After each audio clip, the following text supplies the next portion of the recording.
दरगाह पर झंडा, 3 लड़के हैं दरगाह पर झंडा लहरा रहे हैं, लेकिन मैं उस पहचानने की कोशिश कर रहा था इसमें अमित शाह का बेटा कोई है क्या जो दरगाह पे झंडा लहरा रहा है। लेकिन फिर ध्यान आया अमित शाह का बेटा तो बीसीसीआई का चेयरमैन है।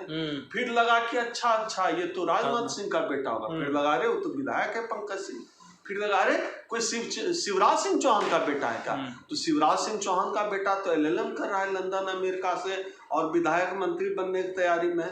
फिर लगा कि गिरिराज सिंह का होगा कोई परिवार वाला, पता चला ना तो फिर भाई जब जो हिंदू हृदय सम्राट हैं गिरिराज सिंह, निशिकांत दुबे का बेटा लंदन अमेरिका में LLM और MBA की डिग्री ले रहा है, तो निशिकांत दुबे का बेटा जो है नहीं है, अमित शाह का बेटा नहीं है, शिवराज सिंह चौहान का बेटा नहीं है, और ये जो असम नॉर्थ ईस्ट इंडिया से आता है हेमंत बिस्वा, उसका बेटा जो इंग्लिश स्कूल में पढ़ रहा है।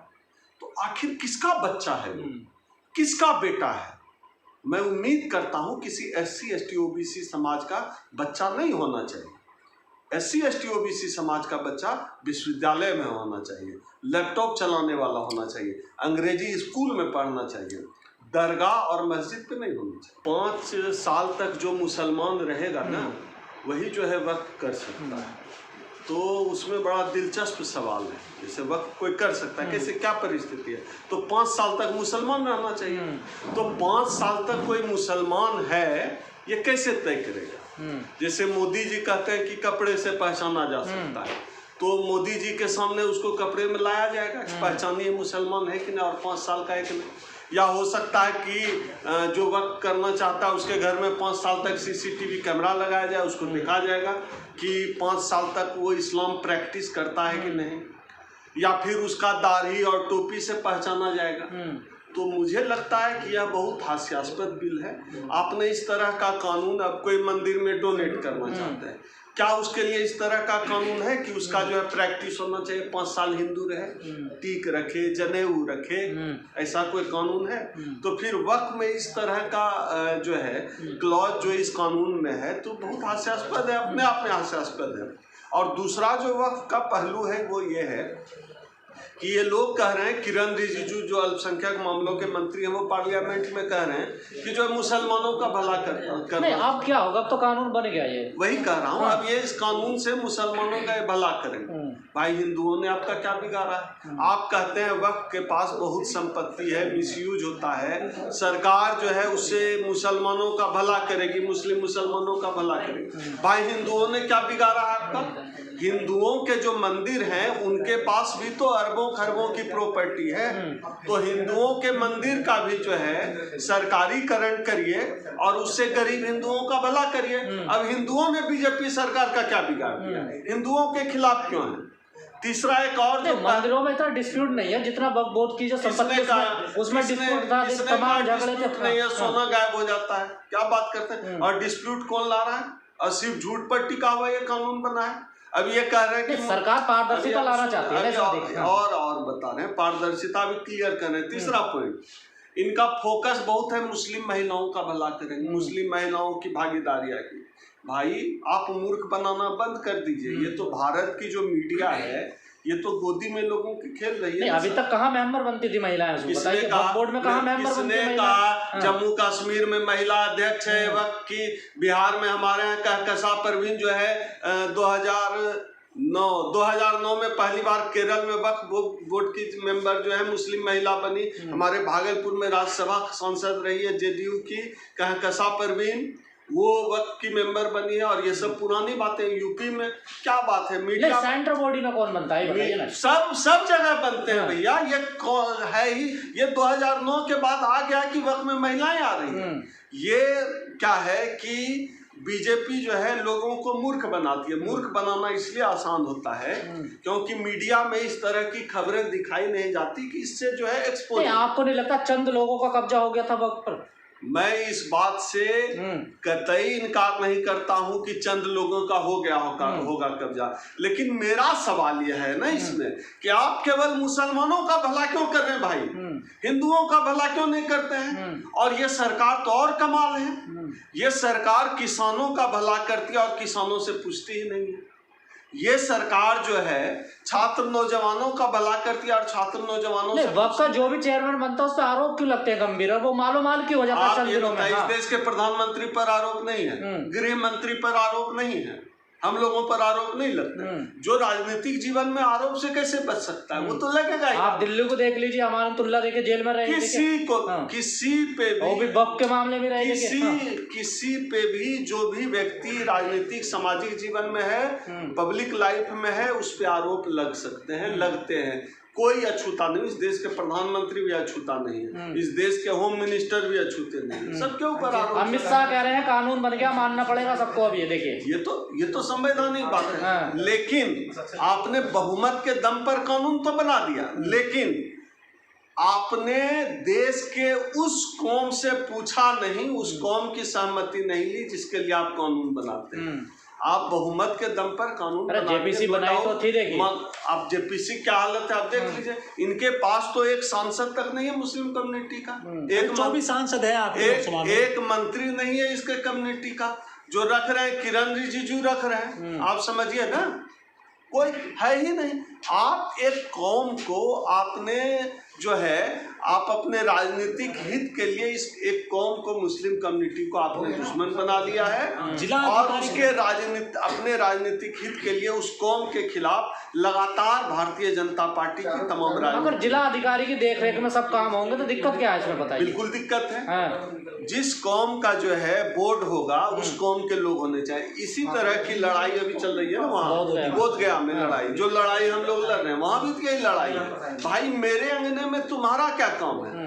आप कह रहे हैं कि जो है वक्फ बोर्ड में गैर मुसलमान होगा, क्यों होगा?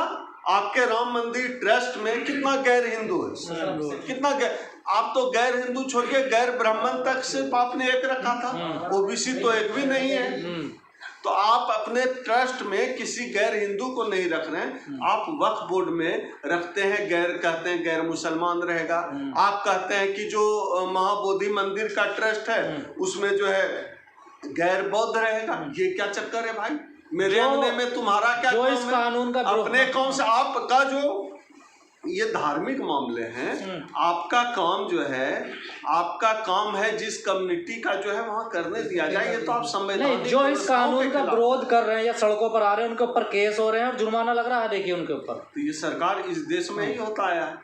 आप सच बोलिए, आपके खिलाफ FIR होगा। कोई मुसलमान कह दे पाकिस्तानी है, देशद्रोही है, कोई दलित पिछड़ा कह दे तो आतंकवादी है, कोई आदिवासी सवाल उठा दे तो नक्सली है, और कोई जो है पढ़ा लिखा युवक विश्वविद्यालय का कोई छात्र सवाल उठाए तो कहे अर्बन नक्सल है, कोई प्रोफेसर उठा दे, वकील उठाए कह दे अर्बन नक्सल है, कोई सोशल एक्टिविस्ट उठाए तो अर्बन नक्सल है।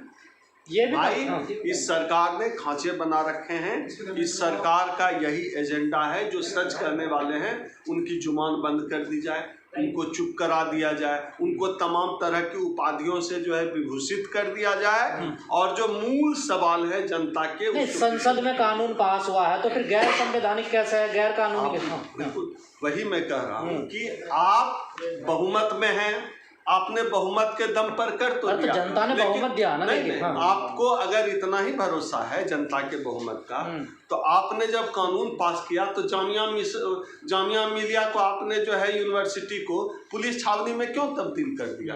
मुसलमान खुश क्यों नहीं?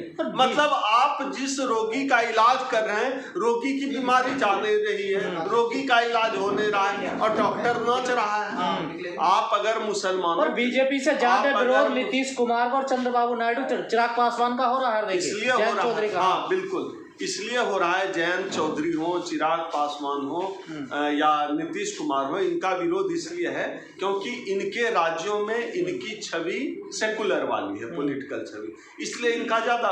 बीजेपी का तो मामला खुल्लम खुल्ला है, बीजेपी एंटी मुस्लिम है, सेकुलर नहीं है, तो बीजेपी पे सवाल नहीं है। कह रहे गरीब मुसलमानों का भला होगा इससे। देखिए भाई गरीब हिंदुओं का भी भला कर दो। बालाजी मंदिर में अरबों खरबों प्रॉपर्टी है, गरीब हिंदुओं का भला कब करोगे? क्यों, कब करोगे गरीब हिंदुओं का भला?